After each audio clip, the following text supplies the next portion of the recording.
Smith.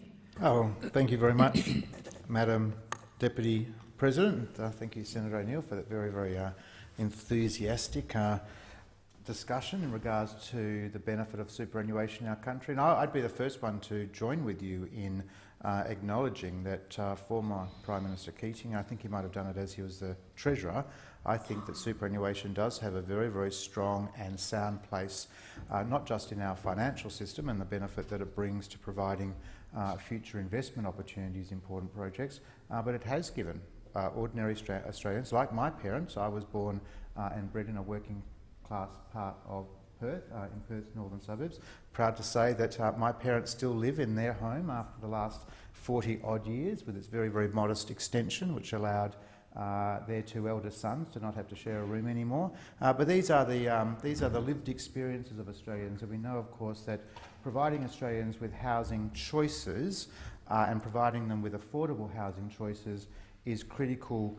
Is the critical work program of any Australian government, and I'm pleased that this coalition government, led by Malcolm Turnbull, is doing exactly that.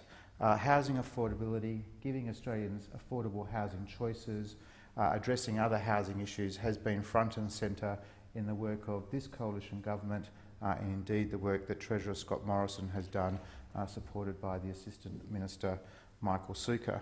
But what I want to do in the brief time that's available to me this afternoon now is just to briefly share with the chamber what it is that the government is seeking to do with these pieces of legislation, how the government proposes to do that. Also put on the record what is the current situation, because while it provides for interesting content for senators like myself to listen to the contribution of other senators in regards to the historical policy development in this era, but all across broader economic interests, I think it is important that we focus in terms of what we regard as the current situation and how that informs our future policy making. So I'd just like to speak briefly about that and draw on some of the comments that the Assistant Minister to the Treasurer made just in the last fortnight, actually, to the Australian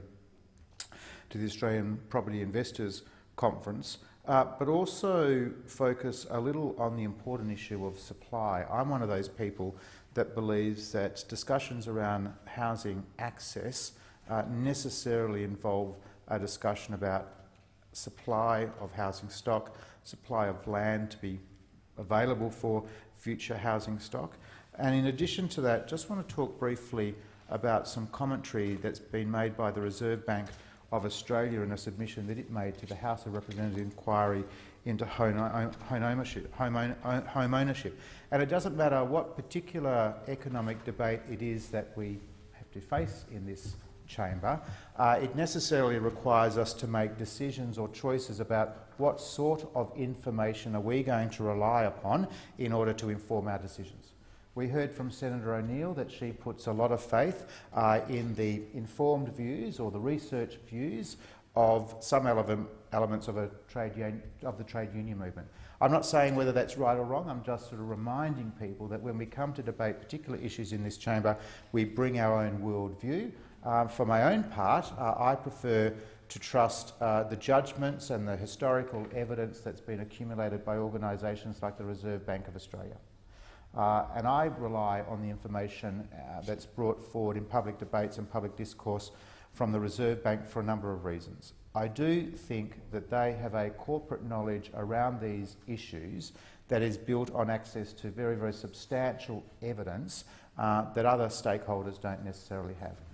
The second point I would make is I do regard them as genuinely independent. I think it would be very hard for anyone in our country to argue that the Reserve Bank is not independent.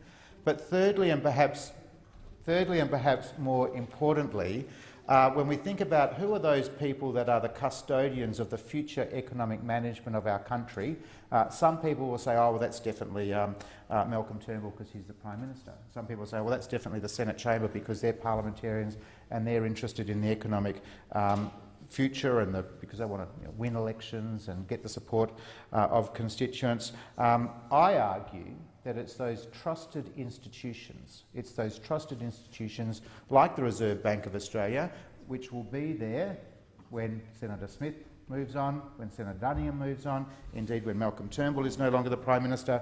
So trusting the corporate knowledge, trusting the judgment, the very, very informed and I'd say considered and cautious judgment of institutions like the Reserve Bank of Australia is certainly something that guides my view about these issues. So to begin, I'd just like to share with the Chamber and put on the public record a number of comments that the Reserve Bank of Australia made in its recent, in a recent submission to the House of Representatives inquiry on home ownership. And in its submission, it starts by saying that the Reserve Bank of Australia recognises the importance of housing to the people of Australia. There'll be little or no argument in regards to that. It says shelter is a fundamental human need and purchasing the home one lives in is usually the largest financial investment a household will make. The affordability of suitable housing is appropriately a central concern of government policy. So what we're dealing with here today is not just any other bill, any other piece of legislation. It does go to the heart of what is a core concern for every Australian, a core responsibility of every Australian government, and that is to make housing choices available to Australians. But I just want to talk briefly about, or share with you, 3 points that are made in this particular Reserve Bank submission. The first is what is actually happening in regards to aggregate home ownership in our country. The second point is to provide some context to the commentary we've heard last night when we were debating this bill, but also this afternoon from Senator O'Neill about the appropriateness of the taxation arrangements in regards to housing and how they compare internationally, but also put this in, I think, what is the most important context, and that is what is the demographic change that's been happening in our country, not just for the last few years, but over the last decades, and how does that inform government decision-making and whether or not government decisions are actually properly accommodating for the demographic change that's happened in the past, but as best they can, trying to understand what that demographic change might look like in the future. But if I turn briefly to the first point, the aggregate home ownership issue in Australia, the submission says, and I'm quoting now, the aggregate home ownership rate in Australia has been broadly steady since the 1960s. Prior to that date, the rate was much lower. The home ownership rate for typical first home buyer age groups has drifted down over several decades. The pace of decline has not increased noticeably recently, but the underlying drivers of that decline might have changed. These trends have been roughly offset by the ageing of the population so that the overall home ownership rate has been stable. The overall home ownership rate in our country has been stable. That's interesting because if you listen to some of the commentary in this place, but also the commentary more broadly, you would think that the home ownership rate has actually been declining in our country, or significantly declining. And the RBA makes a very, very important point that home ownership, aggregate home ownership in our country has actually remained stable. So I put that point on the public record because I think it is important that if you listen to some contributions, you would think that issues around housing, issues around affordable access to housing are in this sort of dramatic state of change. That's not true. And I use the aggregate home ownership point to demonstrate that there is a tremendous amount of underlying stability in our housing arrangements in Australia. But that's not to excuse the fact that demographic change, the ageing of the population, for example, are not important issues and are not having a bearing on how we consider these issues into the future, and that is not to diminish the very, very important issue of homelessness in our country. Secondly, could I just make a point in regards to the taxation arrangements in Australia and how they compare internationally? Again, the Reserve Bank of Australia's submission makes this point. Housing, particularly owner-occupied housing, receives preferential taxation treatment in many countries, and Australia is no exception. That's a true statement, and over the course of last night and this morning, we've had people reflect on the appropriateness of or otherwise of those taxation treatment. It says Australia's taxation system is also relatively generous. But before people get too excited, let me finish the quote. It says Australia's taxation system is also relatively generous to small investors in buy-to-let property compared with some other countries, because investors can deduct losses from their investments against wage income as well as other property income, and because capital gains are taxed at concessional rates. However, there are some other countries where the tax preference for investor property is even stronger than in Australia. I make that point to remind people that, and I will be the first to admit, perhaps a little dangerously, I do think taxation arrangements in regards to home ownership in Australia are worthy of more detailed discussion. I'm going to put that right out there. Let's hope no one's listening. I do think that. That's my honest opinion. But more broadly, I make that point because I do think it's important that we understand that while on the surface of it, if you listen again to some of the contributions last night, you would think that Australia had an overly generous taxation arrangement in regards to home ownership. That's not true. Yes, Australia does have a generous one, but when compared to other countries, there are other jurisdictions that are even stronger in Australia. The third point I'd like to reference is the commentary the Reserve Bank of Australia made in regards to demographic change. And I think this is the most important one.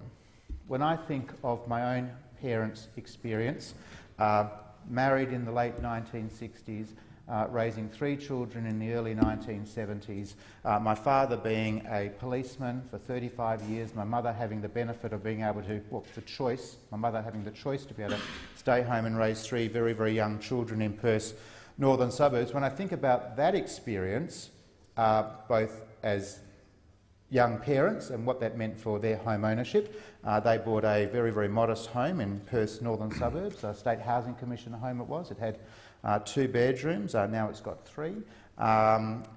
In what was then the urban sprawl in Western Australia, I remember very, very fondly having come down from Port Hedland before I started primary school at the local school, driving up this deserted street, and there was our house. I think it was the second or third one in the street. So when I think about that experience compared to my sister's experience as a young parent raising 2 children, again in Perth's far northern suburbs, the choices they made, they are both working, the choices they made in regards to the sorts of home they moved into. If you listen to my parents, my sister and my brother-in-law decided to opt for a much larger house and a much bigger block. But I say that just to demonstrate that the community attitudes change, and we know they change because we only have to look at the experience in our own families. But I digress. Let me just reflect on or share with you what the Reserve Bank of Australia comments it made in its submission to the House of Representatives inquiry on home ownership. It said that demographic change has been an especially important driver when considering home ownership issues in Australia. In particular, the pronounced trend towards later marriage and family formation over the past 40 years or so would be expected to have reduced ownership rates. For example, the median age at first marriage for women rose from 20.9 years in 1974 to 27.9 years in 2010. Goes on to make some other commentary and reflection in regards to the immediate post-war experience. But then it goes on to say, whatever the cause, a trend to later marriage is likely to have resulted in deferred home purchase among younger people.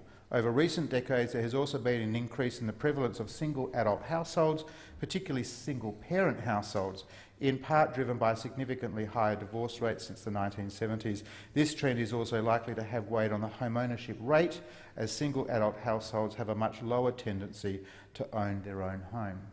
So, in prefacing some of my contribution this afternoon, what I've sought to do is to reinforce the fact that for my own consideration, I do trust institutions like the Reserve Bank of Australia to give us the most impartial, non-partisan view in terms of what is the current dynamic that Australian governments have to set policy direction in regards to housing in this issue, to highlight the fact that demographic change is very, very important when considering what sort of legislative response we should have, to add the arguments of the Reserve Bank to make it clear in terms of what is the aggregate home ownership situation in Australia. We know from the evidence that it is stable.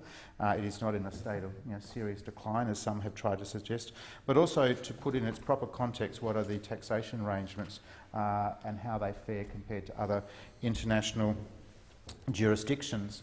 Now, I know my colleague Senator Duniam wants to make some brief remarks on this legislation as well, so I might just I might, thank you, Senator Dunley. I might just make these last. I'm waiting for an interjection from my colleague Senator Wish-Wilson. Sorry. Thank you very much, Senator Wish-Wilson. I'm happy to wake you up now. but so if we think, but to put the legislation in context, I think it is important to think clearly what is the government seeking to do and how is it seeking to do it.